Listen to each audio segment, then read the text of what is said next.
અમરેલી જિલ્લામાં નગરપાલિકા ચૂંટણીને લઈને રાજકીય માહોલ ગરમાયો છે। ત્યારે શહેરના વોર્ડ નંબર 9માં દેરાણી અને જેઠાણીએ ચૂંટણી જંગમાં ઝંપલાવતા આ બેઠક ઉપર તમામની નજર મંડાઈ છે।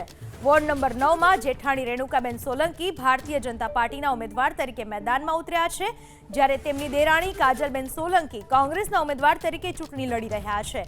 એક જ પરિવારની બે મહિલાઓ અલગ અલગ પક્ષમાંથી આમને સામને ચૂંટણી લડતા આ મુકાબલો સ્થાનિક સ્તરે ચર્ચાનો વિષય બન્યો છે। બંને ઉમેદવારો વિધિવત રીતે ચૂંટણી અધિકારી સમક્ષ પોતાના ઉમેદવારી પત્ર રજૂ કર્યા।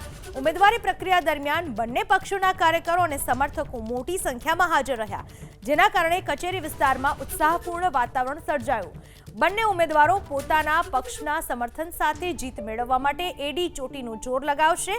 વોર્ડ નંબર 9ની આ અનોખી ટક્કર હવે મતદારો માટે રસપ્રદ બની। એક જ પરિવારની દેરાણી જેઠાણી વચ્ચેનો મુકાબલો માત્ર રાજકીય નહીં, પરંતુ સામાજિક સ્તરે પણ ચર્ચાનું કેન્દ્ર બની રહ્યો છે।